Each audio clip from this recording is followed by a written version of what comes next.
শুভ সকাল সবাইকে আমন্ত্রণ জানাচ্ছি মেরিল মিল্ক সোববার রাঙা সকাল অনুষ্ঠানে। দর্শক, আমরা সবসময় বলি রাঙা সকাল মানেই কিন্তু রাঙা মানুষ, সফল মানুষদের গল্প এবং কখনো কখনো ঘুরে দাঁড়ানো মানুষদের গল্প। জীবনে অনেক উত্থান পতন, ঝড়ঝাপটার মধ্য দিয়ে আমাদেরকে পার করতে হয়, কখনো কখনো অনেক অ্যাক্সিডেন্টের শিকার হতে হয়, কিন্তু সেখান থেকেও যে আসলে ঘুরে দাঁড়ানো যায়, জীবনকে নতুন করে আবিষ্কার করা যায়, সেরকম একজন উদাহরণ আজ আমাদের মাঝে এসেছেন। তিনি কে সেটি আমরা আনিসের কাছ থেকেই জানাচ্ছি। পুরো রাঙা সকাল পরিবারের সঙ্গে আছি কাজী রওশনারা সাকি, আছি আমি আনিস। আমার পক্ষ থেকেও শুভ সকাল প্রিয় দর্শক। শুভ সকাল সাকি। শুভ সকাল আনিস, কেমন আছো? আমি ভালো, তুমি? আমিও অনেক ভালো আছি। সুন্দর একটা পরিবেশ, বিশেষ করে ভ্যাপসা গরম অনেকখানি কমে গেছে, সামনে বর্ষা হাতছানি দিয়ে ডাকছে। খুব চমৎকার একটা দিন আমরা পেতে যাচ্ছি নিশ্চয়ই। একদমই তাই। এবং আজকে কিন্তু একজন বিশেষ মানুষ আছে, তুমি যেটা বলছিলে। চলো, কে আছে যে রেডি আমরা। প্রিয় দর্শক, আমাদের আজকের অতিথি কর্পোরেট ব্যক্তিত্ব ও সংগঠক আসিফ ইকবাল চৌধুরী। চলুন আমরা আমাদের আজকের অতিথিকে শুভ সকাল জানাই। শুভ সকাল স্যার। Thank you. কেমন আছেন স্যার? ভালো আছেন? জি, আমি ভালো আছি। অনেক ধন্যবাদ রাঙ্গা সকালকে এবং মাছরাঙ্গা টেলিভিশনকে আমাকে আমন্ত্রণ জানানোর জন্য। স্যার, শারীরিক প্রতিবন্ধকতা সত্ত্বেও আপনি যেভাবে এগিয়ে গেছেন জীবনের পথে, সেই গল্পে আমরা ধাপে ধাপে অবশ্যই আসব। একেবারে শুরু থেকে শুরু করতে চাই, সেটা হচ্ছে আপনার শৈশব তো কেটেছে রংপুরে। কেমন ছিল সেই সব শৈশব, মনে পড়ে? আমরা তো আসলে 80s 90s-এ টিনেজার, মানে বেড়ে ওঠা মানুষ। তো ওই সময় আসলে আমার মনে হয় যে আমরা we are being very much blessed যে আমরা ম্যানুয়াল এবং ডিজিটাল দুটো জেনারেশনকেই টাচ করতে পেরেছি। ওই সময়টা খুবই ভালো ছিল। ওই সময় আমার শৈশব, আমি আমার স্কুলিং এবং কলেজটা আমি রংপুর ক্যান পাবলিক স্কুল থেকে করেছি। So it was very nice এবং খুবই প্লেজেন্ট। আমরা খেলাধুলা, আড্ডা, গান বাজনা, রংপুর শহরে ওই রকম সময় শহরগুলো যেরকমভাবে মানুষ তাদের জীবন কাটায়, সো ওরকমভাবেই অনেক আনন্দ, অনেক হাসাহাসি, ঘোরাঘুরি ওইভাবেই কেটেছে আসলে। ক ভাই বোন ছিলেন স্যার? আমি এক ভাই এক বোন, মানে আমি একা, আমার একটা বোন আছে। আপনার অবস্থান বড়? আমি বড়। আচ্ছা, তো স্বাভাবিকভাবেই তো আসলে বড় ছেলে, পরিবারের বড় সন্তান, এবং সেটি যদি হয় ছেলে, স্বাভাবিকভাবে একটা এক্সপেকটেশন তৈরি হয় পরিবারের মধ্যে যে সন্তান বড় হয়ে এমন কিছু করবে যে পরিবারের হাল ধরবে। বাবা মা কি বলতেন, কি চাইতেন? আসলে ওইভাবে কখনো কোনো প্রেশার ফিল করিনি। আচ্ছা। আমার ছোট বোন আমার চেয়ে 7 বছরের ছোট। আমি আসলে ওইভাবে কোনো প্রেশার ফিল করিনি। হ্যাঁ, আমি যেটা হতে চেয়েছি বা আমি যেভাবে পড়াশোনা, তারপর পরবর্তীতে কর্মজীবনে যেভাবে চেয়েছি আসলে সেভাবেই আমি, মানে আমাকে ওভাবে আমার প্যারেন্টস থেকে বা আমার বাবা মার পক্ষ থেকে আসলে কোনো ধরনের কোনো কখনোই প্রেশার দেওয়া হয়নি। তারা চেতেন যে ভালো মানুষ হিসেবে যাতে গড়ে ওঠা যায়, পড়াশোনাটা যাতে ভালো মতো করা হয়, এরকমই একটা বিষয় ছিল। বাট আমরা মধ্যবিত্ত পরিবারের সন্তান। আমার বাবা, আমাদের পুরো ফ্যামিলিটাই বিজনেস পরিবার আমাদের, এবং উনি পরিবহন ব্যবসা করতেন। আমার বাবা ট্রান্সপোর্ট বিজনেস করতেন। অনেক পুরনো আমাদের রংপুর শহরে আমাদের পরিবারের আমাদের পরিবারটা জয়েন্ট ফ্যামিলিতে আমি বড় হয়েছি, এবং আমাদের পরিবারটা বড়, সংখ্যায় বড়। আমার বাবারা অনেক ভাই বোন, তারা আমার দাদারা, তারা অনেক ভাই বোন। সো আমরা একটা খুব এরকম একটা জভিয়াল অ্যাটমসফিয়ারে আর কি। পরিবার আমরা যেটা বলি, যেটা আদর্শ পরিবারে বড় হয়েছে। ছোটবেলা থেকেই আমাদের বাড়িতে বাবা, মানে চাচাতো ভাই বোনদের সাথে মিলেমিশে ওভাবেই বেড়ে উঠেছি। পাড়া প্রতিবেশী, আগে তো আসলে, এখন তো সে আমার পাশের ফ্ল্যাটে কে থাকে তার সাথে আমার কোনো সম্পর্ক থাকে না, কিন্তু আগে আমাদের পুরো পাড়াটাই ছিল একটা পরিবার, এবং আমাদেরও জয়েন্ট ফ্যামিলি ছিল। তো আসলে ওই আমার বাবা মা কখনো, বিশেষ করে আমার মা কখনো চেতো না যে আমি আমাদের পারিবারিক ব্যবসায় জয়েন করি, কারণ পরিবহন ব্যবসাটা একটু ঝামেলাপূর্ণ ব্যবসা। বিভিন্ন শ্রেণীর মানুষ পেশার সাথে কথা বলতে হয়, চলতে হয়।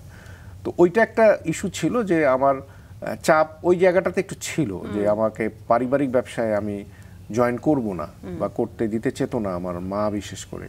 বাবা কখনো কিছু বলেনি। শিশু বয়সে কি ওটা বুঝতে পারতেন? কেন জিজ্ঞেস করছি, বাচ্চাদেরকে যেটা বারণ করা হয় সেটার প্রতি একটা অন্যরকম আগ্রহ তৈরি হয়।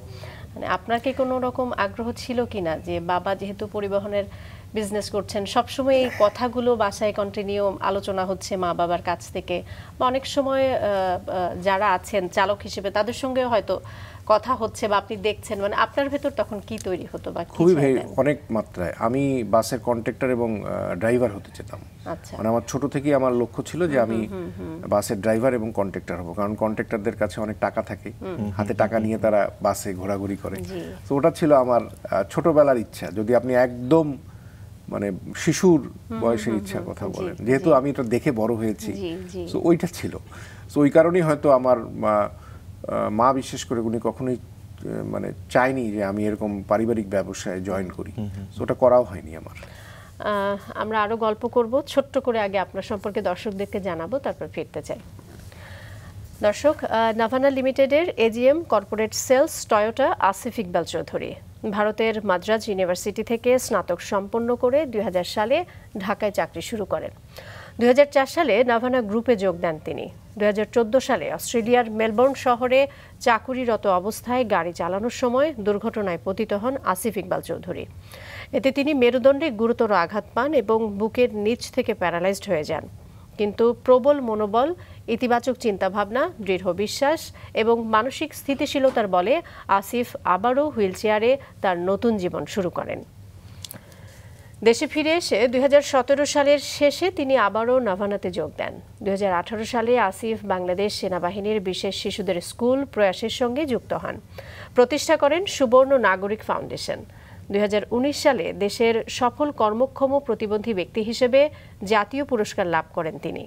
সমাজ কল্যাণ মন্ত্রণালয় থেকে এই পুরস্কার প্রদান করা হয়। আমরা আবারও চলে যাই তার কাছে। আমরা ছোটবেলার গল্পে ছিলাম, বিশেষ করে মায়ের গল্প। আপনি যেটি বলছিলেন যে মা কোনো কিছু না চাইলেও মা চাইতেন না যে পারিবারিক ব্যবসাটা আপনি করেন, পৈতৃক সূত্রে যে ব্যবসা সেটি আপনি করেন। মা কি কিছু বলতেন যে তুমি এটি বাদে অন্য কোনো কিছু করো, বা কি চাইতেন আসলে মায়ের কথা যদি একটু শুনতে চাই?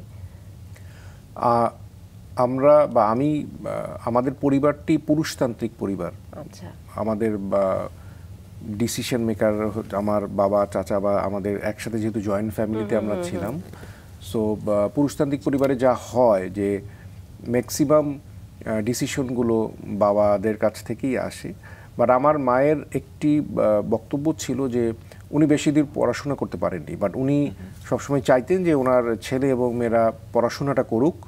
এবং আমাদের পরিবার যেহেতু ব্যবসায়িক পরিবার, সো উনি ব্যবসায়িক পরিবারের ভিতরের যে কিছু বিষয় উনি জানতেন, যেটা চাইতেন না যে হয়তো তার সন্তানদের ক্ষেত্রে থাকুক।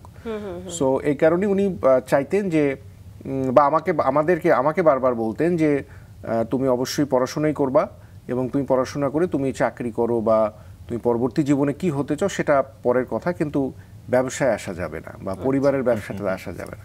সো এইভাবে উনি লেগে থাকতেন। এবং ডেফিনেটলি মায়ের ভূমিকা তো অবশ্যই। আর আমরা যেহেতু আমাদের বাবাকে প্রচণ্ড ভয় পেতাম, এবং যা চাওয়া যত আবদার মায়ের মাধ্যমেই হতো। সো ডেফিনেটলি মায়ের হেল্প বা হেল্প কি বলছি আর কি, যে মানে মায়ের, হ্যাঁ ওটাই ওনার কাছে সবকিছুই ছিল। যতদিন পর্যন্ত আমি তো মাদ্রাজে বা ইন্ডিয়াতে গ্রাজুয়েশনটা করি, সো 12 পর্যন্ত বা আমাদের এইচএসসি বা ইন্টারমিডিয়েট পর্যন্ত তো ডেফিনেটলি সবকিছুই আমাদের আবদার বা আমার চাওয়া পাওয়া সবকিছুই মায়ের কাছে ডেফিনেটলি। কারণ বাবাকে আমরা ডাইরেক্ট কখনো ওইভাবে বলার সাহস পেতাম না, এবং বাবাকে প্রচন্ড ভয় পেতাম। যতটুকু আমরা জেনেছি যে খেলাধুলা খুব করা হতো, বেশ চঞ্চল প্রকৃতিরই ছিলেন আপনি, কিন্তু বই পড়া বলতে বেশ আগ্রহী ছিলেন আপনি, স্কুল বইয়ের বাইরে। এরকমটা কি আসলে পরিবারে কি সেই অভ্যাসটা ছিল কিনা? হ্যাঁ, বই পড়াটা একটা খুব ইস্যু ছিল। বই পড়তাম, যেহেতু আমার বাবা এবং মা খুব ম্যাগাজিন পড়তেন, ওনারা সমসাময়িক ওই সময় কিছু ম্যাগাজিন ছিল, তারা ওগুলো পড়তেন। সো ওগুলোর সাথে সাথে কিশোর ক্লাসিক, আমাদের সময় 3 গোয়েন্দা ছিল, মাসুদ রানা ছিল, আর আমি সুনীল এবং সমরেশের কিছুটা ভক্ত, তাদেরও বইও আমি পড়েছি। আমরা বই পড়েছি, অনেক বই পড়েছি তখন। যেটি বলছিলেন যে পরিবারে খুব একটা প্রেশার ছিল না, যে শুধু যেটা ছিল যে পড়াশোনাটা ঠিক রাখতে হবে আর ভালোভাবে মানুষ হতে হবে, যেটা সব বাবা মারাই আসলে চান। নিজের কোনো চাওয়া পাওয়া ছিল কিনা, বা নিজের কোনো ইচ্ছা ছিল কিনা যে বড় হয়ে কি করতে চাই? যেহেতু আপনি সবই করতে আপনার ভালো লাগতো, যেটি বলছিলেন। এর মধ্যে তাহলে একটু বলতে হয় যে আমাদের ওই সময় 90sটা ব্যান্ডের মিউজিকের প্রচন্ড রকম একটা ফ্যাসিনেটিং ব্যাপার ছিল। সব ভালো ভালো ব্যান্ডগুলো তখন সে তো আমাদেরও একটা মিউজিক করার একটা, আমাদের স্কুল ফ্রেন্ডদের মিলে আমরা একটা ব্যান্ড তৈরি করি। সো আমি তখন ড্রামস প্লে করতাম। সো তখন তো ভাবতাম যে ফিউচারে মিউজিক নিয়েও আমরা কিছু করতে পারি, বাট ওইটা আর কি ওই 12 পর্যন্তই ওইটা থেকে যায়। কারণ 12-এ আমাদের কিছু ব্যান্ড দল ছিল, সেটা মানে কি নাম দিয়েছিলেন আপনারা? আমাদের ব্যান্ড দলটার নাম ছিল কিংশুক। কিংশুক নাম ছিল। এবং আমরা তখন ফ্রেন্ড ছিলেন, আমরা ওখানে শুরুতে তো 8-10 জন ছিলাম আমরা, এবং 8-10 জন ছিলাম। বাট কলেজে আমাদের 2-1 জন বন্ধু ঢাকাতে চলে আসে, আমরা রংপুরেই থাকি এবং আমরা ওটা কন্টিনিউ করি কলেজ পর্যন্ত। বাট কলেজের পর তো যে আমাদের কিছু ফ্রেন্ড দেশের বাইরে চলে যায়, আমরা ইন্ডিয়াতে পড়াশোনা করতে যাই, আমাদের কিছু ফ্রেন্ড, তো যার কারণে আর ওটা কন্টিনিউ করা হয় না। ওই সময় যা হয় আর কি, জেলা শহরে বা আমাদের ওই সময়টায় দেখবেন যে প্রতি জেলা শহরে 2-3টা করে এরকম শুরু হয়েছিল। সো ওই সাথেও আমরা ইনভলভ ছিলাম, এবং ওখানে আমার মায়ের একটা ভালো সাপোর্ট ছিল। আমার বাবা কখনোই বুঝতো না, বা বাবাকে লুকায় লুকায় এগুলো করার চেষ্টা করতাম। সো ওইখানেও আমার মায়ের একটা ভালো সাপোর্ট ছিল। স্যার, যেহেতু আপনি তখন ব্যান্ডের গান খুব শুনতেন এবং একটা দলও গঠন করেছিলেন, কোনো প্রিয় শিল্পী আছে সেই সময়কার? সবাই আমাদের প্রিয় শিল্পী, যেমন মাইলস।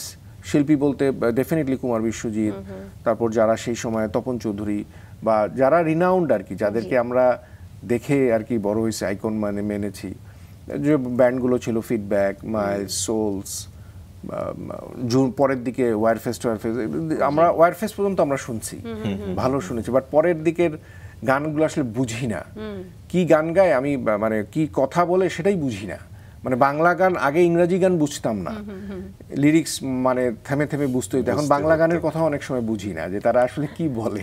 স্যার, আপনার শৈশবের কথা শুনছিলাম, বেশ ভালো বই পড়তেন, ব্যান্ড দল গঠন করেছিলেন, বেশ চমৎকার একটা শৈশব, যেটা আমরা সকলেই আসলে খুব বেশি আশা করি। আপনার স্কুল জীবনের কথা যদি শুনতে চাই, কেমন ছিল? কোন স্কুলে পড়তেন তখন? ক্যান পাবলিক স্কুল, রংপুর, যেটি, এবং আমি কেজি 1 থেকে 12 পর্যন্ত পড়েছি, 14 বছর পড়েছি ওখানে। আমার লাইফে আর কোনো স্কুল কলেজ নেই, কারণ একটাই স্কুলে, অনেকে থাকে না যে 3-4 বার স্কুল কলেজ চেঞ্জ হয়, কিন্তু আমার যেটাই স্কুল সেটাই কলেজ। যার কারণে আমাদের এরকম আমাদের অনেক ফ্রেন্ডরা আছি আমরা, এবং আমাদের কো এডুকেশন ছিল, আমরা ছেলে মেয়েরা একসাথে পড়তাম। যার কারণে আমাদের যে মেয়ে বন্ধুরা ছোটবেলা, তাদেরকে না আসলে মানে মেয়ে বলে মনে হয় না, কারণ আমরা ছোট থেকেই একসাথে বড় হয়েছি। সো আমাদের এখনও আমাদের বন্ডিং আছে, আমরা হ্যাং আউট করি, আড্ডা মারি, খাওয়া দাওয়া করি, ঘোরাঘুরি করি, সবাই সবার জীবনে। অনেক বন্ধুরা আমাদের দেশের বাইরে আছে। আমাদের স্কুল লাইফটা ফ্যান্টাস্টিক। মানে আর হয় কি, একটা জেলা শহরে ক্যান পাবলিক স্কুল এখনও উত্তরবঙ্গের one of the best school, অনেক ভালো রেজাল্ট হয়। আর আমাদের সময় তো স্টুডেন্ট কম ছিল। আমি 81 সালে আমাদের স্কুলে ভর্তি হই, এবং আমি 95 সালে ইন্টারমিডিয়েট পাশের পর একবারে বের হই। যার কারণে যেটা বললাম, আমার যেহেতু একটা স্কুল কলেজ, আমার অ্যাটাচমেন্টটা অনেক বেশি আমার স্কুলের সাথে। ওখানে অনেক অনেক মজা, অনেক স্মৃতি, অনেক খেলাধুলা, অনেক ঘোরাঘুরি। তারপর আর যেটা হতো যে তখনকার দিনে আমাদের সেকশন ছিল 2টো, যেমন এখন সেকশন 10টি, বা এখন সেকশন 6টা 8টা। সো আমাদের লিমিটেড স্টুডেন্ট ছিল। সো আমাদের যারা সিনিয়ররাও ছিল তারাও আমাদের পরিচিত, যারা জুনিয়ররা ছিল তারা, আমরা সবাই একসাথে বড় হয়েছি। সো লিমিটেড টিচারদের সাথেও স্টুডেন্টদের অসম্ভব ভালো সম্পর্ক, অনেক, তাদেরকে আমরা সবসময় পিতামাতার মতোই মনে করি। খুবই ভালো একটা পরিবেশ, এবং খুবই ভালো এনভায়রনমেন্ট, খুবই ভালো, সব কিছুই খুব ভালো ছিল। পড়াশোনারও স্ট্রিক্টনেস ছিল, যেহেতু ক্যান পাবলিক স্কুল ছিল, একটা নিয়ম নীতিরও একটা বিষয় ছিল, অনেক রেস্ট্রিকশন ছিল আমাদের। যেমন রংপুরে আরও স্কুল ছিল, আমাদের অনেক ফ্রেন্ড আছে যারা জেলা স্কুলে পড়েছে বা আরও স্কুলে পড়েছে, পুলিশ লাইন ছিল। কিন্তু আমাদের আবার রেস্ট্রিকশনটা, আমাদের ইউনিফর্ম পরতে হতো, ইউনিফর্মের প্রপার মেনটেনেন্স হতো, দেখতো চুল ছোট রাখা, পরিষ্কার পরিচ্ছন্ন থাকা, ক্লাস মিস দেওয়া যাবে না। যেমন ক্লাস বাঙ্ক আমরা দিতাম, দেইনি যে তা না, কিন্তু খুব খুব বুঝে শুনে, খুব খুব কম। তাও সেটা ছোট ক্লাসে না, হয়তো 10-এ বা 9-10-এ অথবা 11-12-এ আমরা কিছু বাংটাং দিতে পারতাম, কিন্তু তাও খুবই রেস্ট্রিকশনের মধ্যে। ধরা পড়ার ভয়, ধরা পড়লে আবার টিসি খাবার ভয় বহুত। আর আমাদের সময় তো আসলে প্রচুর মায়ের খেয়েছি আমরা টিচারদের। বাসায়ও যেমন বাবা মারা পিটাতো, স্কুলেও তেমনি টিচারদের আমরা প্রচুর মানে মাইর খাইছি আর কি। তো যেটা এখন চিন্তাই করা যায় না, একদমই না। কিন্তু অসম্ভব রকম আমরা আমাদের টিচারদের শ্রদ্ধা করি, তারাও আমাদেরকে এত ভালোবাসেন সন্তানদের মতো। সো খুবই একটা মানে সৌহার্দ্যপূর্ণ পরিবেশ ছিল। স্যার একই স্কুল থেকে বা স্কুল অ্যান্ড কলেজ যেহেতু, সেই জায়গা থেকে কি এসএসসি এবং এইচএসসি আপনি সম্পন্ন করেছিলেন? জি জি, এসএসসি এবং এইচএসসি একই জায়গা থেকে। কোন সাবজেক্ট ছিল স্যার? আমি আর্টসের স্টুডেন্ট, আর্টসের বিকজ আমি ম্যাথসে একদমই ভালো না, আমি ম্যাথস বুঝি কম।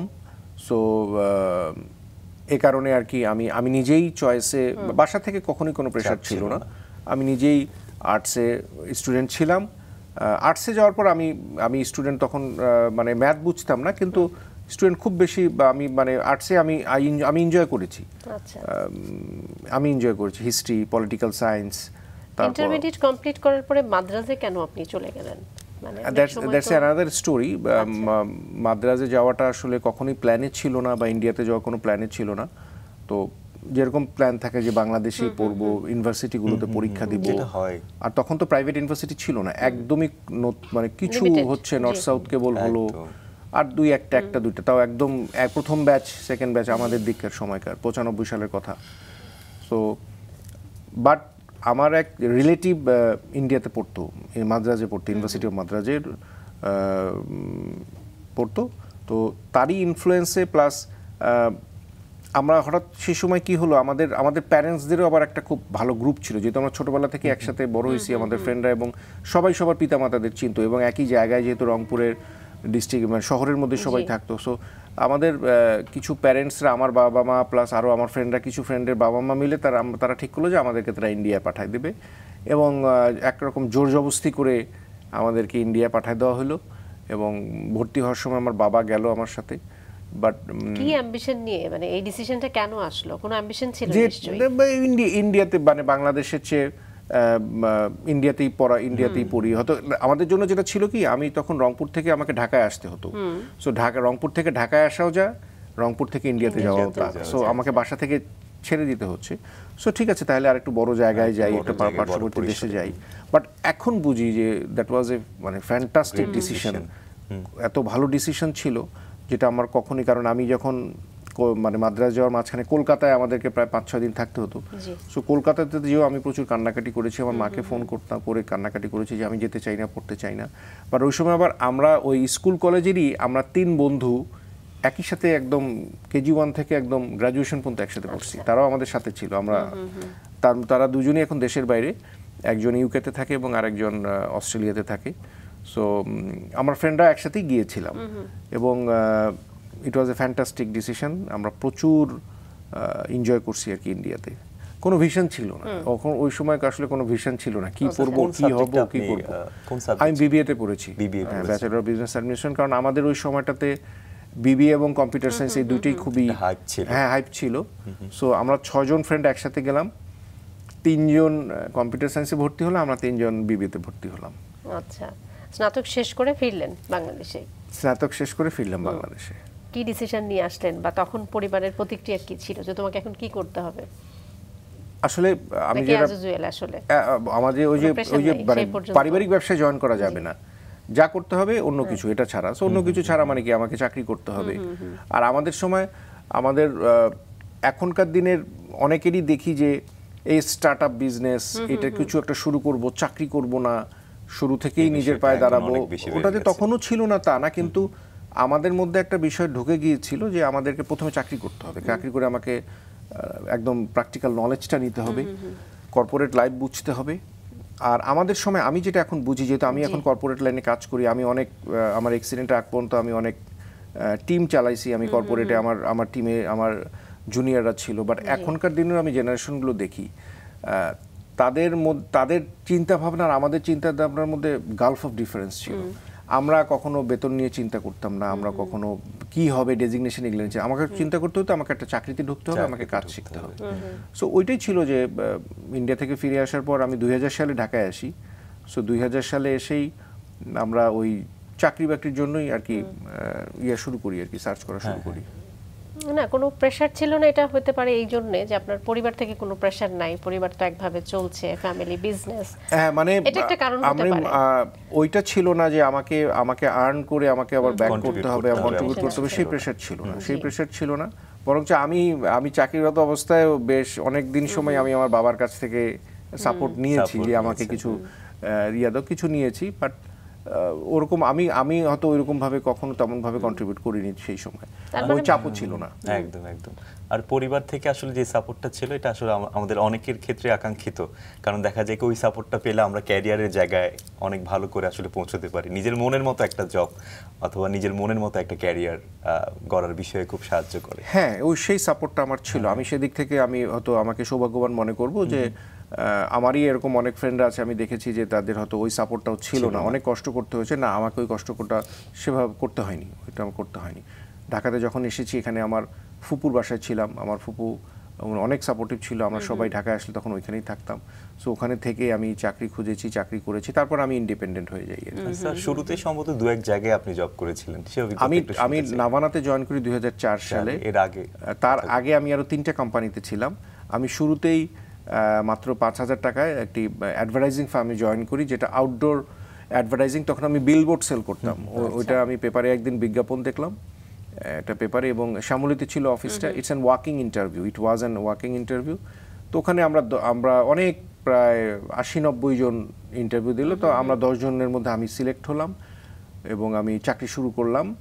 আমাদের বেতন ছিল 5,000 আর দৈনিক 100 টাকা করে দিত ট্রান্সপোর্টেশন বা লাঞ্চের জন্য। তো ওইখানে 1 মাস কাজ করার পর দেন আমি সেকেন্ড আইটি ইন্ডাস্ট্রিতে জয়েন করি। আমার সেকেন্ড জবটা ছিল আইটিতে, এবং দুজন মানুষের কথা না বললেই নয়, রাউলি স্যার এবং রঞ্জন স্যার, যে আমি কোম্পানিতে সিএসএল সফটওয়্যার রিসোর্সেস লিমিটেড নামে কোম্পানি এখনও আছে, ওখানে আমি জয়েন করলাম আইটি ইন্ডাস্ট্রিতে, এবং ওখানেও আমি সেলসেই জয়েন করি। সফটওয়্যার সেলস ছিল আমার কাজ, এবং ওখানে এই দুজন মানুষের সংস্পর্শে আমি আসলে আমার আর্লি প্রফেশনাল লাইফটা আমি আসলে তাদের হাত ধরেই কিছু কাজ শিখেছি আমি। এটা আমি সারা জীবন মনে রাখবো। তো ওখানে আমি 2.5 বছরের মতো কাজ করি। দেন নাভানাতে জয়েন করার আগে আমি ইপিজেডে একটি প্রজেক্টে আমি 6-7 মাস কাজ করি। দেন আমি নাভানাতে জয়েন করি 2004-এর নভেম্বরে। কত বছর কাজ করলেন নাভানাতে? তো আপনি এজিএম হিসেবে ছিলেন? আমি আমার অ্যাক্সিডেন্ট যখন হয় তখন আমি ছিলাম ম্যানেজার কর্পোরেট সেলসের। 3টা টিম ছিল আমাদের, কর্পোরেট সেলস, শোরুম সেলস আর একটা টেন্ডার সেলস। তো আমি কর্পোরেট সেলসটা দেখতাম। এখন আমি এজিএম হিসেবে আছি। আর আমরা সেই সময়ের কথাটাই যদি শুনি, 2004 সালে যখন আপনি সেলসে ছিলেন ম্যানেজার হিসেবে। যখন আমি না 2004 সালে তো আমি এক্সিকিউটিভ হিসেবে জয়েন করলাম। ভেরি আর্লি স্টেজে চাকরিটা শুরু হলো আমার। মানে কর্পোরেট সেলসটা তখন নাভানাতে কেবল তৈরি হচ্ছে, স্টার্ট হচ্ছে, এবং আমাকে দিয়ে মনে হল মোটামুটি আমরা শুরু করলাম। ধীরে ধীরে ওখান থেকে নাভানা নিয়ে আমি কথা বলতে গেলে আসলে খুবই ইমোশনাল হয়ে যাই, কারণ নাভানা আমার জীবন যৌবন সবকিছুর সাথেই আমার নাভানা জড়িত। আমি শুরুতেই বলি যে আমাদের যিনি chairman sir Shafiul Islam Kamal sir অত্যন্ত শ্রদ্ধেয় একজন ব্যবসায়ী, তাকে মনে করা, উনি বাংলাদেশের, আমরা অত্যন্ত শ্রদ্ধা করি স্যারকে।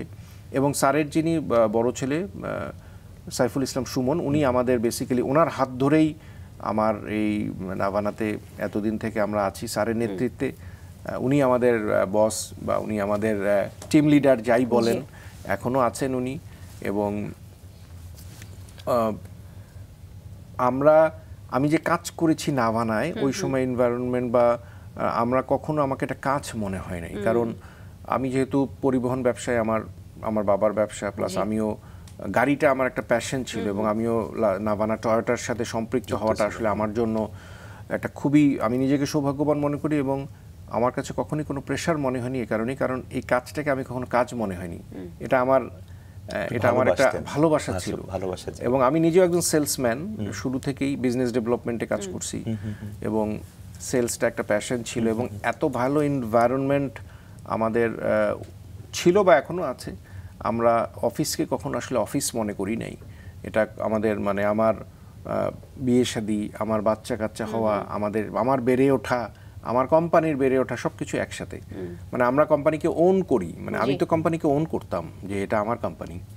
তো ওভাবেই আসলে এক পক্ষ থেকে তো হয় না, মালিক পক্ষেরও সাপোর্ট লাগে, Support লাগে। এমপ্লয়ার সেই এবং support- এমপ্লয়ির একটা ভালো সম্পর্ক না হলে তো এটা হয় না। সেই সাপোর্ট So, ওইটাই আমাদের একটা পুরো পরিবার। এবং আমার অ্যাক্সিডেন্টের পর আমার একটাই ইচ্ছা ছিল যে আমি আবার কবে কাজে ব্যাক করব। কবে কাজে ব্যাক করব। তো আমি এখনো অফিস করি, এখনো আমার দায়িত্ব কিছুটা চেঞ্জ হয়েছে। আমি কিছুটা মানে স্কিল ডেভেলপমেন্ট, আমাদের যারা নিউ জেনারেশনে যারা কাজ করছে এখন, যারা আছে সবার সাথে মিলে কাজ করি।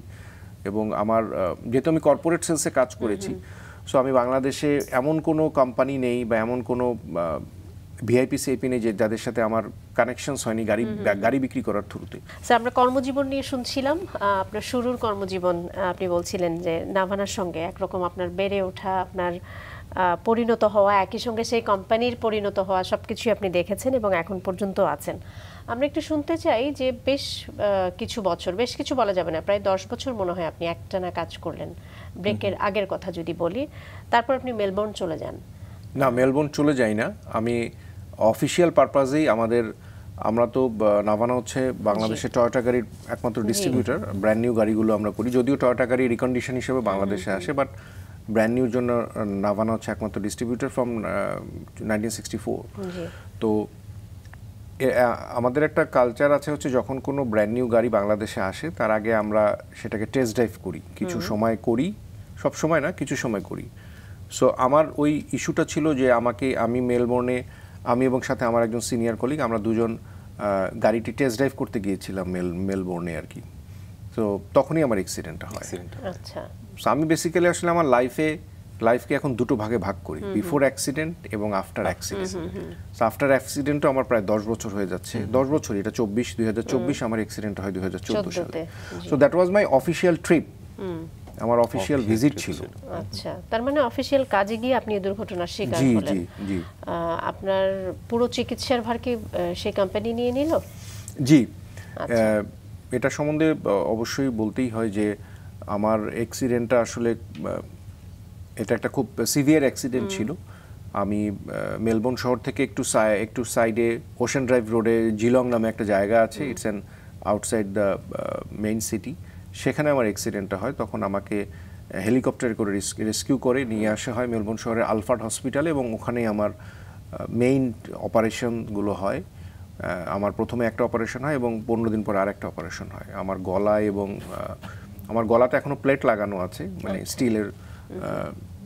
স্টিল ফিক্সেশন আছে আর কি। তো এবং অ্যাক্সিডেন্টে আমার স্পাইনাল কর্ড গাড়ির ছাদের সাথে মাথা লেগে আমার স্পাইনাল কর্ড কম্প্রেস হয়ে যায়, গাড়িটি উল্টিয়ে যায়। আমি চালাচ্ছিলাম গাড়ি। তো ছোটবেলা থেকে যেহেতু পরিবহন ব্যবসার সাথে জড়িত, আমি ছোট থেকেই গাড়ি চালাই এবং অনেক ছোট থেকে আমি গাড়ি চালাতে পারি। কিন্তু বাংলাদেশে আজ পর্যন্ত বহু জায়গায় আমি ঢাকা থেকে রংপুরে ড্রাইভ করে ফ্যামিলি নিয়ে যাই, আসি, বন্ধু বান্ধবের, কিন্তু কখনো আমার অ্যাক্সিডেন্ট হয়নি। কিন্তু আসলে অস্ট্রেলিয়ার মেলবোর্নে যে কেন যে অ্যাক্সিডেন্টটা হলো, কিভাবে হলো, এবং গাড়ি আমি কখনোই জোরে চালাই না, আমি গাড়ি আগে আসতেই মানে মডারেট ইয়াতেই চালাইতাম, কিন্তু তারপরেও আসলে অ্যাক্সিডেন্টটা হয়। আমার গাড়ি উল্টিয়ে যায় এবং গাড়ির ছাদের সাথে আমার মাথা লেগে আমার স্পাইনাল কর্ড কম্প্রেস হয়ে যায়। তো যেটার কারণে আমার অ্যাক্সিডেন্টের লেভেলটা খুব হাই, এটা সার্ভাইকেল C6 C7 বলে। আমাদের মেরুদণ্ডের যে 3টা ভাগ আছে তার মধ্যে উপর লেভেলটাতে আমার এই আঘাতটা আমি পাই, এবং ওটার কারণে আমার বাট একটা দিক থেকে হয়তো আমি সৌভাগ্যবান ছিলাম যে অ্যাক্সিডেন্টটা মেলবোর্নে হয়, এবং অবশ্যই খরচ আমার কোম্পানি টয়োটা সবই তারা বিয়ার করে, এবং যেহেতু এটা আমার অন দ্য জব অ্যাক্সিডেন্ট হয়, সো এগুলো নিয়ে আসলে আমার কোনো টেনশন ছিল না। এবং আসলে ওই অস্ট্রেলিয়ারও একটা সিস্টেম যেটা হচ্ছে যে আপনার চিকিৎসাগত অবস্থায় কখনো তারা আপনাকে জিজ্ঞেস করবে না যে আপনার খরচ কে দিচ্ছে বা খরচের কারণে চিকিৎসা বন্ধ হবে, এই ধরনের ওখানে কোনো সিস্টেমও নাই। তো বাট ডেফিনেটলি আমার কোম্পানি অবশ্যই এটা বহন করেছে, এবং আমাকে সবসময় আশ্বস্ত করা হতো। আমি যার কথা বললাম, সাইফুল ইসলাম সুমন স্যারের সাথে সবসময় আমাকে উনি বলতো যে ডোন্ট ওয়ারি, কোনো চিন্তা করবা না তুমি, সবই ঠিক হয়ে যাবে, অর্থনৈতিকভাবে তো এসব চিন্তা করার দরকার নেই। তো অবশ্যই মানে অকল্পনীয় সাপোর্ট তো অবশ্যই আমি পেয়েছি আমার কোম্পানি থেকে, এখনো আমি সার্ভ করছি। এটা তো খুবই মানে একটা কতদিন সময় লাগলো সেই পুরো চিকিৎসা শেষ করতে সেখানে? হ্যাঁ, আমার অপারেশনটার পর আমি রিহ্যাবিলিটেশনে ছিলাম প্রায় 7-8 মাস একদম টোটালি, এবং এটা রয়্যাল ট্যালবট হসপিটালে, which is one of the best rehabilitation center in the world, যেটা স্পাইনাল কর্ডের জন্য। এবং ওই সময়টা আমি সাংঘাতিক রকম ডিপ্রেশনে ছিলাম, যেটা হয় আর কি, বিকজ আমার অ্যাক্সিডেন্টের পরপরই উইদিন অ্যান উইক আমার মানে আমি তো লাইফ সাপোর্টে ছিলাম, লাইফ সাপোর্ট থেকে যখন আমাকে নর্মাল লাইফ সাপোর্ট খুলে ফেলা হলো, তারপরেই ওরা আমাকে জানাই দিল যে আমি আর কোনো দিন দাঁড়াতেও পারবো না, হাঁটাচলা করতে পারবো না। সো ওটা নেওয়া আমার জন্য অসম্ভব রকম একটা মানসিক ট্রমা ছিল। আমি তো ওটা মানে কি করব সবকিছু মাথার উপর দিয়ে যাচ্ছিল আমার। আমি সারাদিনই শুধু কান্না করতাম, চোখ দিয়ে পানি পড়তো।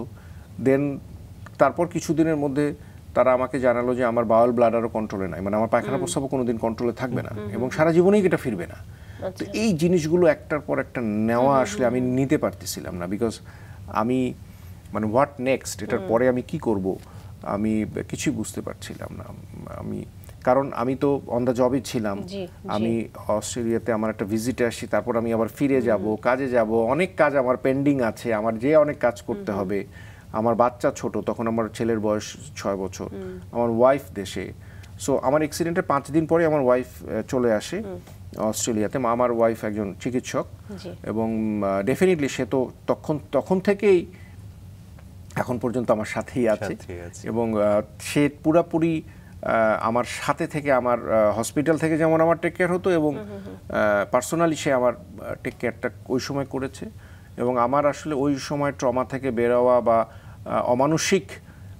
মানসিক দুর্দশা থেকে বেরোয় আসার পিছনে ডেফিনেটলি আমার হসপিটাল এবং আমার ওয়াইফ, আর ডেফিনেটলি হয়তো আমার মা বাবার দোয়া তো আছেই, এই ব্যাপারগুলো কাজ করেছে আর কি। বাট ওই সময়টায় আমাদের দেশে যেটা হয় আর বিদেশের যে তফাৎ, যে বিদেশের আপনার এনভায়রনমেন্ট এবং বিদেশের আপনার ফ্যাসিলিটিসগুলো আপনাকে অনেক আপলিফট রাখে এই ধরনের ডিপ্রেশন থেকে বেরোয় আসার জন্য। কিন্তু বাংলাদেশে তো আসলে ওই ধরনের এনভায়রনমেন্ট বা সাপোর্টগুলো নেই, অর্থনৈতিক চিন্তাটা থাকে কিভাবে আমার ট্রিটমেন্ট হবে কিভাবে, যার কারণে আসলে ওই সারভাইভ করাটা খুব টাফ হয়ে যায়, যেটা আমার জন্য সুবিধা ছিল একটা।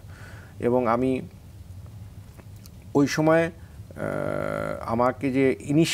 আমাকে যে ট্রমা থেকে বের করে দেওয়ার যে ইস্যুটা ছিল, সেটা ওই আমার রয়্যাল ট্যালবট সেন্টার বা যে রিহ্যাবিলিটেশন সেন্টার খুব ভালো মতো এটা করেছে, এবং আমার ইনিশিয়াল ফিজিক্যাল স্ট্যাবিলিটিটা আনাটার জন্য তারা অনেক ভালোভাবে কাজ করেছে। স্যার, আপনি বলছিলেন যে চিকিৎসার পর দীর্ঘ সময় ধরে আপনি ওখানে ছিলেন, একটা ট্রিটমেন্ট প্রসেসের মধ্য দিয়ে গেছেন। সেই সময়গুলো আসলে কিভাবে কাটাতেন, সেই ট্রমাগুলো আসলে কিভাবে কাটানোর জন্য সেই সাপোর্ট পেয়েছিলেন তাদের কাছ থেকে, একটু শুনি। যেটা না বললেই নয়, আমার টোটাল অস্ট্রেলিয়াতে আমার প্রচুর ফ্রেন্ডরা বিশেষ করে আছে, আমার ইউনিভার্সিটি, আমার স্কুল কলেজের ফ্রেন্ডরা, এবং তারা ডিফারেন্ট স্টেট থেকে আমাকে দেখতে আসছে। এবং বিশেষ করে মেলবোর্নে আমার যে ফ্রেন্ড আছে, আমি তাদের ঋণ জীবনে শোধ করতে পারবো না। আমার যে রিলেটিভরা আছে এবং আমার যে ফ্রেন্ডরা আছে, তারা আমার জন্য যা করেছে, আমার ওয়াইফ, এটা আমার জীবনে আমি ঋণ শোধ করতে পারবো না। এবং আমার অ্যাক্সিডেন্টের সময় আমার হসপিটালে এত বেশি সারা ওয়ার্ল্ড থেকে, বাংলাদেশ থেকে এত বেশি ফোন আসছিল যে, এবং এত বেশি তারা কোনো পেশেন্টের সম্বন্ধে এত কল ফেস করেনি বা এত এনকোয়ারি ফেস করেনি, যেটা আমাদেরকে স্ট্রিক্টলি মানা করে দেওয়া হয়েছিল যে তারা যেন এত যাতে না করে। সো ওই সময়টা খুব তারা একটা প্রবলেম ফেস করছিল, যেহেতু সবাই ফোন করতো, জানতে চেত, ভিজিট করতে আসতো, আমাকে দেখতে আসতো। সো ওরা আসলে এগুলোতে তো অভ্যস্ত না, আমরা যেমন দল বেঁধে লোককে দেখতে যাই, খোঁজ খবর করি। তো আমি আমার ফ্রেন্ডদের, আমার রিলেটিভ, আমার সবার প্রতি খুবই ওই সময়টা কৃতজ্ঞ ছিলাম, যারা আমাদের পাশে ছিল এবং যারা আমার পাশে ছিল না। আমি আমার লাইফে, মানুষ বলে না যে মানুষ বিপদে আসলে বন্ধুর পরিচয় পায়, বিপদে কে যে আসলে আমার বন্ধু, কে যে আমার বন্ধু না, বা কাকে আমি বন্ধু আগে মনে করতাম, কে আমার পরে বন্ধু হলো, এই জিনিসটা আমি রিয়েল লাইফটা আমি দেখেছি, মানুষের রিয়েল ফেস, বা এখনো দেখে যাচ্ছি। আর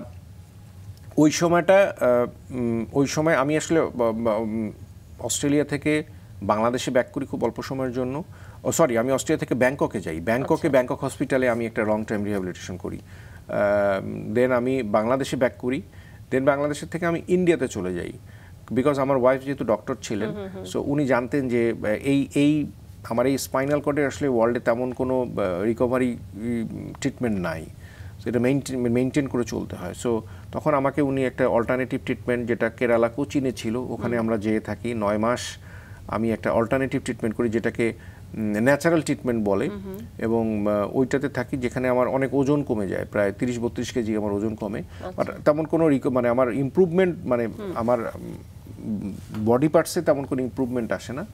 তো দেন তারপরে আমি বাংলাদেশে ব্যাক করি ফাইনালি, এবং বাংলাদেশে এসে আমি সিআরপিতে থাকি।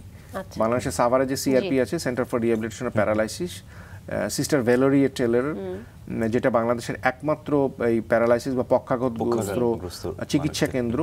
এবং এই 7 মাস ছিল আমার লাইফের সবচেয়ে one of the transforming time. আমি এখানে এসে অস্ট্রেলিয়াতে আমার মেইন আমাকে আমার ইনিশিয়াল তারা যে আমার অ্যাকুইট সিচুয়েশনটাকে কন্ট্রোল করে দিয়েছিল খুব ভালোভাবে, কিন্তু আমার যে পরবর্তীতে আজকে আমি যা কিছু করার চেষ্টা করছি, বা আমি যেভাবে বেঁচে আছি, সেইটার পুরো অনেকটাই আমাকে সিআরপির কারণে আমি আসা।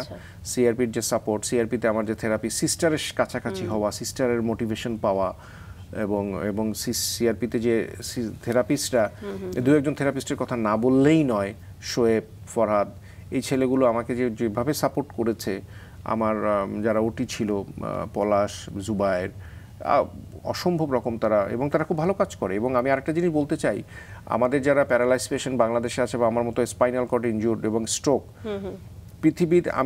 পৃথিবীতে বহু জায়গায় তো ট্রিটমেন্ট করলাম, এবং আমি ওয়ান অফ দ্য বেস্ট জায়গাগুলো থেকে ঘুরে আসলাম, এবং বাংলাদেশের সিআরপি কোনো অংশে কম না, এবং বাংলাদেশের সিআরপি কিছু অংশে আরও বেটার। হ্যাঁ, আমাদের টেকনিক্যাল, আমাদের ইনফ্রাস্ট্রাকচারাল জায়গাগুলোতে অনেক পিছিয়ে আছি ডিউ টু বাংলাদেশের অনেক কারণে। বাট আমার মেইন ট্রান্সফরমেশনটা হয়, আমি এখানে এসে বুঝি আসলে জীবন কি, মানুষের কষ্ট দেখি, যে সিআরপিতে লক্ষ লক্ষ মানুষ এরকম আমার মতো যারা আছে, আরও অনেক খারাপ কন্ডিশনে আছে, তাদের জীবনটা আসলে আমি খুব কাছ থেকে দেখার সুযোগটা পাই এই সিআরপিতে থেকে। এবং আমারও মানসিক যে শক্তিটা আমি মেইন পাই এই সিআরপিতে আসার পর।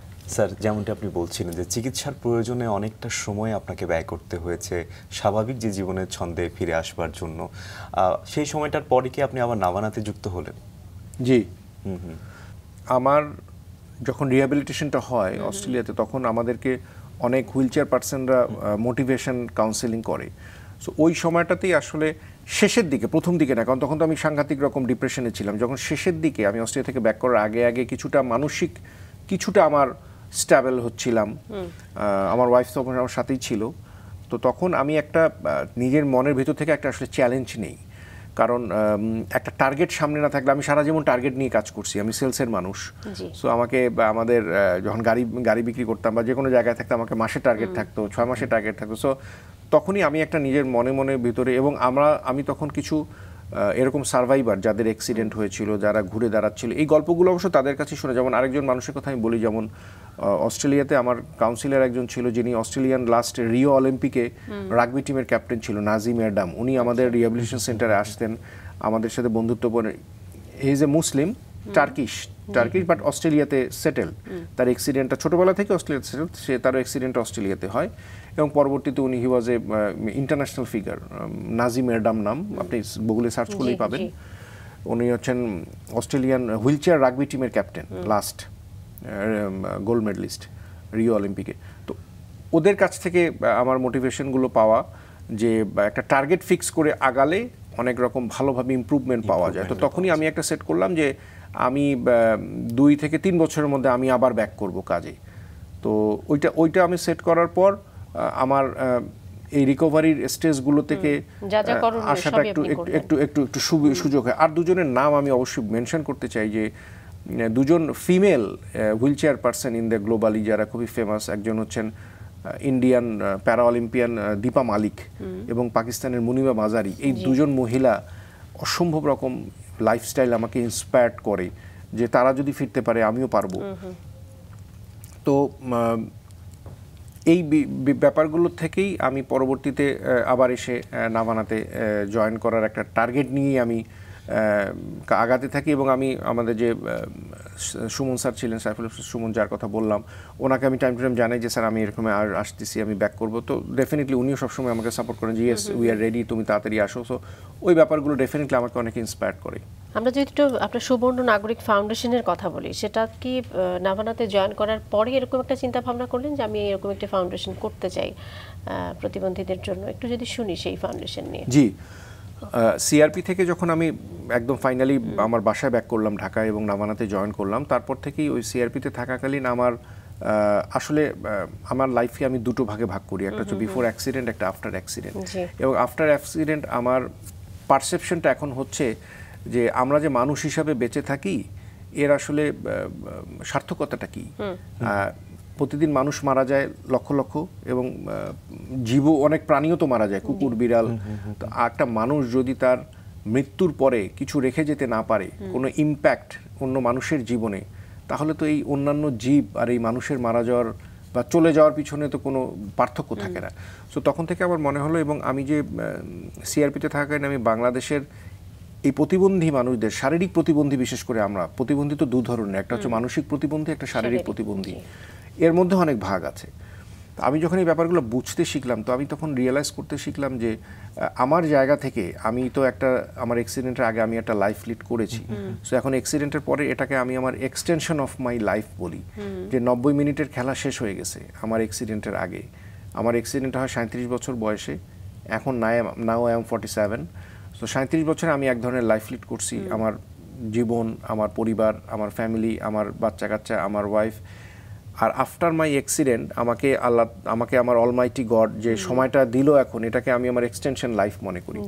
সো এই লাইফটাতে আমি কিছু পারপাসফুল কাজ করে যেতে চাই, যেটাতে আমি চলে যাওয়ার পরেও যাতে মানুষ, বা যাতে কিছু আমি মানে আমার সন্তান, আমার এক ছেলে, ও এখন ক্লাস 10-এ পড়ে, সো সে যাতে দেখতে পারে যে তার বাবা চলে গেছে কিন্তু এই কাজগুলো রেখে গেছে, বাকি আমি যাতে মানুষের জীবনে কিছুর ইম্প্যাক্ট রেখে যেতে চাই। তো আসলে ইম্প্যাক্ট রাখার ক্ষেত্রে এই বাংলাদেশে শারীরিক প্রতিকূলতার শিকার মানুষদের একটা বিশাল মানে কি বলবো ব্যাকওয়ার্ড সোসাইটি, এটা সারা গ্লোবালি ব্যাকওয়ার্ড সোসাইটি, এবং পার্সন উইথ ডিসএবিলিটি এখন ওয়ার্ল্ডের সবচেয়ে লার্জেস্ট মাইনরিটি ধরা হয়। এবং আপনারা গুগল করলেই দেখবেন যে 15%-এর উপরে হচ্ছে গ্লোবালি পার্সন উইথ ডিসএবিলিটির সংখ্যা, এবং আমাদের মতো এই এশিয়ান কান্ট্রিগুলোতে এই সংখ্যাটা আরও বেশি, কারণ আমাদের দেশের অবস্থা, লাইফস্টাইল, দারিদ্রতার যে বিষয়টা আছে। তো এই ব্যাপারগুলো আমি অনেক যখন রিয়েলাইজ করে আমি কিছু মানুষ কাজ করার চেষ্টা করলাম। যেহেতু আমার হোম বেস রংপুর এবং আমি ঢাকায় থাকি, এবং আমি কাজ করতে যেয়ে দেখলাম যে প্রাতিষ্ঠানিক একটা ব্যাপার থাকে, প্রাতিষ্ঠানিক একটা প্রতিষ্ঠান জানতে চায় যে আমি আমার প্রতিষ্ঠানের নাম কি। তখনই আমি এই ফাউন্ডেশনটা করলাম বা তৈরি করলাম। কিন্তু কাজ করতে গেলে আসলে এত কিছু লাগে না, কিন্তু আবার আপনি বড় কিছু করতে গেলে আপনার একটা প্রাতিষ্ঠানিক রূপ লাগে, যেটা ছাড়া আপনি পেপারস লাগে, আপনার এনলিস্টমেন্ট লাগে, আপনার কি লাগে, অনেক ভেরিফিকেশন লাগে। সো ওটা এগিয়ে গেলাম, এবং আমি যখন 2019 সালে জাতীয় পুরস্কারটা পাওয়ার পর আমাকে সমাজ কল্যাণ মন্ত্রণালয় থেকে বলা হলো যে বাংলাদেশের শারীরিক প্রতিকূলতার শিকার মানুষরা তো অনেক ব্যাকওয়ার্ড, এবং এডুকেটেড অনেকে আছে কিন্তু সবাই আসলে বেরোয় কথা বলতে চায় না। সো তখন আমাকে কয়েকজন সাজেস্ট করলো যে আপনি একটু মিডিয়াতে কাজ করেন, কারণ এই শারীরিক প্রতিবন্ধী নিয়ে মানুষ অনেকেই অনেক কাজ করার চেষ্টা করছে, কিন্তু মিডিয়াতে এটার ফোকাস আসলে খুব কম। সো ওটারই পরিপ্রেক্ষিতে আমি বাংলাদেশ টেলিভিশনের সাথে যুক্ত হলাম, এবং বাংলাদেশ টেলিভিশনে এখন আমার প্রতি মাসে একটি করে প্রোগ্রাম যায় সুবর্ণ নাগরিক নামে। আর আমার ফাউন্ডেশনের নামও কিন্তু সুবর্ণ নাগরিক ফাউন্ডেশন। এটার একটা ব্যাকগ্রাউন্ড আছে। সুবর্ণ নাগরিক কিন্তু আমাদের মতো শারীরিক প্রতিকূলতার শিকার মানুষদেরকে আমাদের মাননীয় প্রধানমন্ত্রী এই উপাধিটা দিয়েছেন, এবং আমাদের একটা প্রতিবন্ধী কার্ড আছে যেটাতে লেখা থাকে সুবর্ণ নাগরিক, সুবর্ণ কার্ড। তো ওইটার উপরে ব্যাক করে আমি সুবর্ণ নাগরিকটাকে ব্র্যান্ডিং করলাম, এবং আমার ফাউন্ডেশনের নাম দিলাম, এবং আমার সবকিছুই আমি এখন সুবর্ণ নাগরিক দিয়ে করি। বিটিভিতে আমি তখন আমি চিন্তা করলাম যে আমি তো দেখলাম, এবং সিআরপি থেকে ফেরত আসার পর, যে প্রচুর প্রতিবন্ধী মানুষ আছে, শারীরিক প্রতিবন্ধী, মানসিক প্রতিবন্ধী, যারা অনেক ভালো কাজ করতেছে, কিন্তু এদের কোনো ফোকাস নাই, কারণ মিডিয়াতে নাই। তো আমি একটা জিনিস প্রোগ্রাম একটা ডিজাইন করলাম, যেখানে বাংলাদেশের বিভিন্ন প্রান্তে, জেলা শহরে, বিভিন্ন শহরে যত শারীরিক প্রতিকূলতার শিকার মানুষরা আছে, তাদেরকে নিয়ে আমি এই অনুষ্ঠানটা করি, তাদেরকে ডাকি, তাদের জীবনের গল্প শুনি, তারা কি কি কাজ করছে সেগুলো দেখাই, এবং অনেক তাদের সাকসেস স্টোরিজ আছে, ফেলিওর স্টোরি আছে, অনেকের স্ট্রাগল আছে, এগুলো আনি। তারপর এখন অনেক সংগঠককে আনি যারা চাকরি দিচ্ছে, কারণ এই অনেক প্রবলেম, পোভার্টি লেভেলে প্রবলেম, চাকরি নাই, খাবার পয়সা নাই, বহুত কিছু প্রবলেম। সো আমি এই এমপ্লয়ারদেরকে আনি যারা এরকম মানুষকে চাকরি দেয়। তারপরে এটার সাথে আমি আরেকটা কিছু কিছু জায়গায় কিন্তু আমি ডেইলি স্টারের সাথে কাজ করি এখন। ডেইলি স্টার আমাকে ডেইলি স্টার এবং একসঙ্গে আপনি প্রয়াসের সঙ্গেও আছেন। হ্যাঁ, প্রয়াসের সাথে আমি 2018 সাল থেকে ইনভলভ হই। যে প্রয়াস তো বাংলাদেশের মিলিটারির একটা অসম্ভব রকম ভালো তাদের উদ্যোগ। তারা মানসিক প্রতিকূলতা, মানসিক প্রতিবন্ধী যে বাচ্চারা আছে, যেটাকে আমরা অটিজম বলি, সেরিব্রাল পালসি বলি, তাদের নিয়ে কাজ করে, এবং সারা বাংলাদেশে এখন বোধহয় 13টা বা 14টা প্রয়াস আছে ক্যান্টনমেন্টগুলোতে। বাট এখানে একটা ভুল ধারণা আছে, আমার জয়েন করার আগে আমি পরে দেখলাম যে মানুষ মনে করে প্রয়াসে বোধহয় শুধু মিলিটারিদের বাচ্চারাই বা আর্মিদের বাচ্চারাই পড়াশোনা করে ডিফেন্সের, কিন্তু এটা ব্যাপারটা আসলে তা না। হয়তো 20-30% তাদেরই একটা ফোকাস থাকে, বাট বাকি কিন্তু সিভিলিয়ানদের বাচ্চাই ওখানে পড়ে। হ্যাঁ, আমি তাদের সাথে ফান্ড রেজিংয়ে যুক্ত হই, ফান্ড রেজিংয়ে আমি তখন থেকে কাজ করি। তো আমি মেনলি আমার যেটা উদ্দেশ্য ছিল যে আমি মিডিয়াতে বাংলাদেশের শারীরিক প্রতিকূলতার শিকার যত মানুষ আছে তাদেরকে ফোকাস করব, তাদেরকে সামনে নিয়ে আসব, এবং এটার জন্য আমি নিজেই হোস্ট করি, আমার প্রোগ্রামগুলো সব হোস্ট আমি নিজে করি। আর আমার ফাউন্ডেশন থেকে আমি বেশ কিছু, আমি নিজেকে সৌভাগ্যবান মনে করি যে অনেক মানুষ আমাকে স্নেহ করেন, অনেক কর্পোরেট কোম্পানি থেকে আমি সাপোর্টও পাই। যেমন 2022-এ আমি একটা অনেক বড় প্রোগ্রাম করি, প্রায় 15 জন ডিফারেন্ট ক্যাটাগরিতে আমরা রিকগনিশন দেই, যেটা আমার ফাউন্ডেশন থেকে করি। 2023-এও করি। 2023-এও আরেকটি খুব স্বনামধন্য ব্যাংক থেকে আমরা বাংলাদেশের 15 জন নারীকে, আমরা 15 জন নারীকে ডিফারেন্ট ক্যাটাগরিতে, স্পোর্টস, কর্পোরেট, তারপর আপনার সংগঠক, এরকম 15 জন নারীকে, প্রতিবন্ধী নারীকে আমরা সম্মাননা দিলাম। শারীরিকভাবে প্রতিবন্ধী, হ্যাঁ, শারীরিকভাবে প্রতিবন্ধী, ব্লাইন্ড, ডিফারেন্ট ক্যাটাগরিতে আমরা দিলাম। এই রিকগনিশনের প্রোগ্রামগুলো আমি করছি আমার ফাউন্ডেশন থেকে, যেটা আমার বিভিন্ন স্পন্সর বা আমাকে থেকে এটার হেল্প করছে। এবং আমি স্পোর্টস নিয়েও কাজ করি, বিকজ স্পোর্টস একটা ফ্যাক্টর, খেলাধুলা একটা এরিয়া, যে এরিয়াতে এই শারীরিক প্রতিকূলতার শিকার মানুষরা তাদের সক্ষমতাটা দেখাতে পারে।